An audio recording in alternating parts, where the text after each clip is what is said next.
Halo semuanya, kembali lagi di Frag Gaming Store Channel bersama Lutfi di sini. Di video kali ini aku akan review mouse lagi dari Rapo. Ini dia Rapo VT7 Max.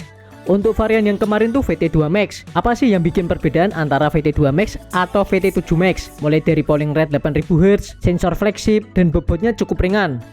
Kira-kira seperti apa performa dari mouse ini? Tonton videonya sampai selesai.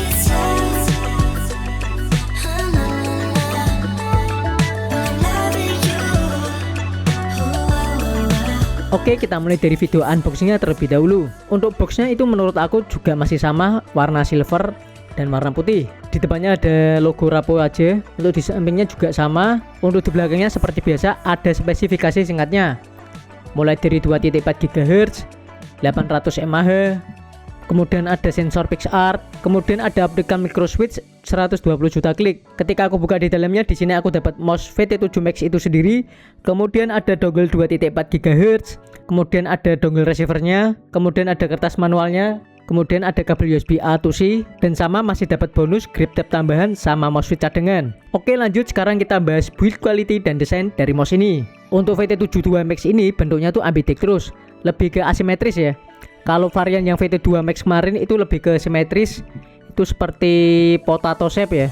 Jadi mungkin kalau yang VT2 Max kemarin emang cocok buat claw grip, mungkin relax claw atau palm grip. Tapi menurut aku kalau fingertip grip tuh emang agak sedikit kurang sih, karena dia tuh bentuknya potato shape ya. Kalau untuk VT7 Max ini menurut aku cocok buat semua grip ya, mau palm grip atau fingertip grip atau claw grip. Itu menurut aku masih cukup, lebih ke universal sih. Jadi mungkin dari bentuknya antara VT7 Max ini dengan VT2 Max kemarin itu emang bentuk shape-nya tuh berbeda ya. Dan bobot mouse ini juga ringan, cuma 57 gram saja. Dan untuk finishing VT7 Max ini menurut aku tuh lebih ke metalik ya, matte metalik ini. Emang kalau ketika tangan kalian keringetan, kalau kalian nempel tuh emang ada bekas dikit sidik jarinya ya. Dan untuk varian ini aku dapat yang warna purple metallic. Ini ada beberapa pilihan warna ya, mulai dari hitam, putih, terus merah metallic, biru metallic, sama purple metallic. Untuk scroll wheelnya menurut aku cukup enak, gak ada yang seret atau bunyi aneh ya. Step-step scrollnya tuh sangat jelas sih. Dan ini terbuat dari bahan karet ya. Untuk switch kiri dan kanannya menurut aku juga cukup enak, karena dia tuh pakai optical switch. Jadi kliknya cepat, ringan, responsif. Oke, lanjut sekarang kita bahas ke fitur-fitur dari VT7 Max ini.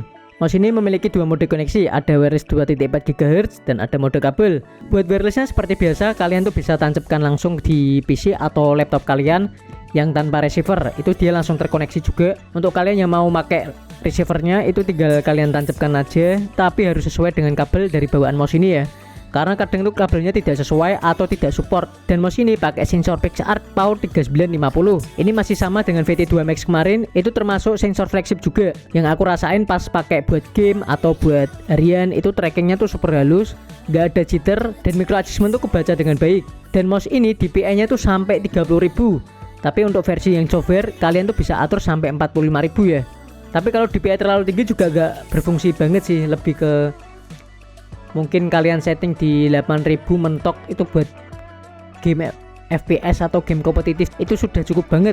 Kalau buat harian atau buat kerja atau buat santai, itu mending kalian turunkan DPI-nya aja. Tapi kalau untuk setting sampai 45.000 DPI itu harus pakai softwarenya ya. Jadi di sini tuh hanya mungkin sampai 30.000 aja ya.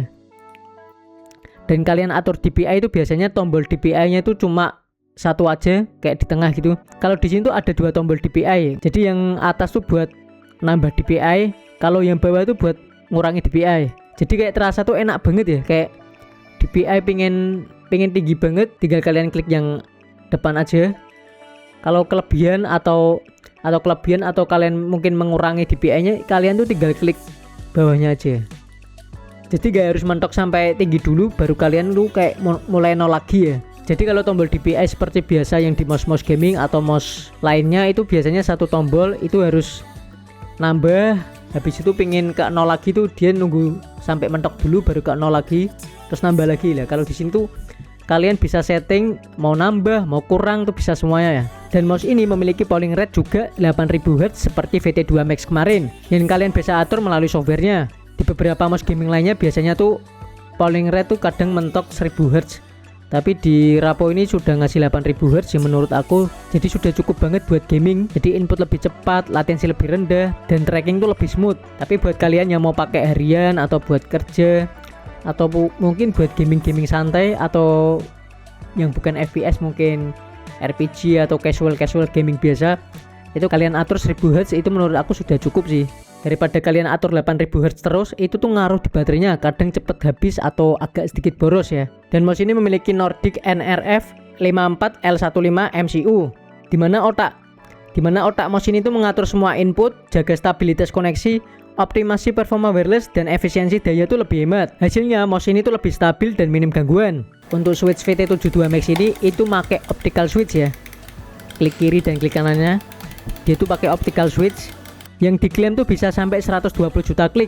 Yang ini menurut aku tuh tahan lama nih, untuk jangka panjang itu masih oke banget. Suara kliknya tuh lebih ke crispy gimana gitu ya, nggak yang terlalu berisik banget.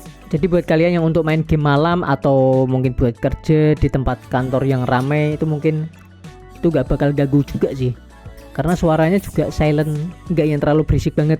Dan setelah aku coba switchnya ini buat gaming atau buat spam klik banyak ketika FPS atau main game-game yang sering spam klik ini, atau buat harian atau buat kerja yang rasa itu emang ringan, responsif dan cepat sih, nggak ada delay juga. Nah untuk mouse VT72 Max ini memiliki baterai 800 mAh, itu sama kayak kemarin yang varian VT2 Max, dan itu diklaim bisa tahan tuh sampai 750 jam.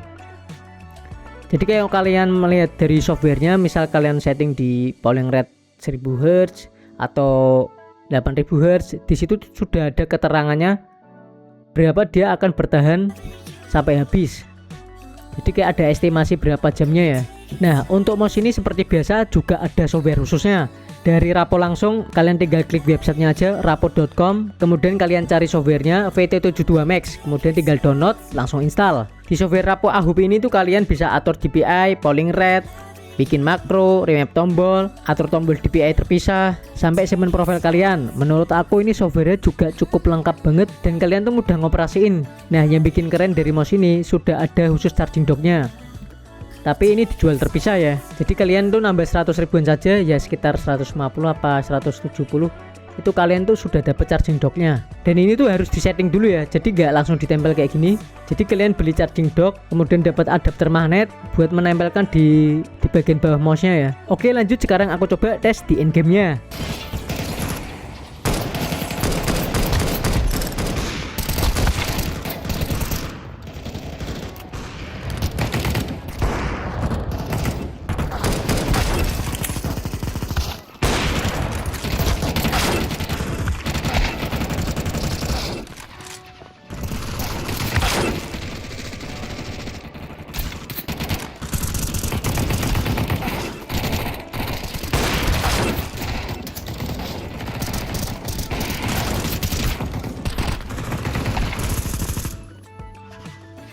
Pas pertama kali masuk match Counter Strike ini, menurut aku tuh mouse-nya ringan banget di tangan ya. Gerakan kecil aja tuh langsung kerasa banget. Geser dikit langsung respon, nggak ada rasa berat atau ketahan sama sekali. Nah untuk trackingnya menurut aku dari mouse ini tuh trackingnya tuh halus banget, nggak ada loncat tiba-tiba. Micro adjustment tuh gampang banget. Jadi kalau ketika kalian ketemu musuh lagi strafing kiri atau kanan, mouse ini tuh masih bisa ngikutin dengan stabil. Untuk micro aimnya menurut aku juga lumayan notice. Nah ini bagian yang paling oke menurut aku. Mouse ini ringan, jadi klik kiri kanan tuh kerasa cepet, nggak ada beban di tangan. Stop point tuh juga gampang dikontrol. Tapi menariknya, ini mouse tuh nggak liar juga ya, jadi tetap stabil walaupun nggak kelewatan terus sih. Untuk polling rate 8000 Hz game ini, menurut aku tuh agak tricky ya. Responnya tuh kerasa banget. Input terasa tuh lebih nyambung sama gerakan tangan, tapi bedanya nggak super wah banget sih. Untuk spray control, menurut aku pakai mouse ini tuh recoil masih gampang dikontrol juga. Tracking spraynya terasa stabil, gak ada jitter atau delay aneh. Overall aku main di Counter Strike ini, menurut aku tuh mouse ini bukan tipe yang kamu jadi pro instan ya, tapi lebih ke aim kamu lebih stabil, bikin gerakan lebih ringan, bikin kontrol lebih konsisten, jadi itu lebih enak, bukan overpower. Nah untuk harga mouse VT72 Max ini ada di kisaran 800 ribuan saja. Harganya itu masih sama yang varian kemarin ya, yang VT72 Max itu juga 800 ribuan saja, dan dongle-nya tuh harga 100 ribuan saja. Tapi ini dijual terpisah ya.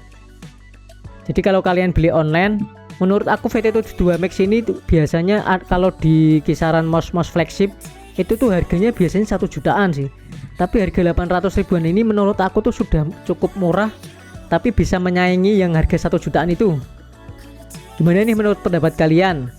Mungkin mulai dari sensor flagship, kemudian polling rate 8000 Hz, kemudian bobotnya super ringan, cuma 57 gram saja. Memang perbedaannya tuh nggak cukup jauh sih sama yang VT2 Max kemarin. Perbedaannya tuh mungkin hanya di shape-nya aja sih, sama warnanya juga ya. Untuk masalah sensor, untuk polling rate itu masih sama sih. Dan harganya juga masih sama 800 ribuan saja. Tinggal kalian sesuaikan saja. Tangan kalian tuh cocoknya lebih kemana? Lebih cocok ke VT72 Max ini atau ke VT2 Max kemarin? Gimana nih menurut pendapat kalian tentang mouse ini? Tulis di kolom komentar ya. Terima kasih sudah menonton video ini sampai selesai dan jangan lupa like, comment, and subscribe and see you.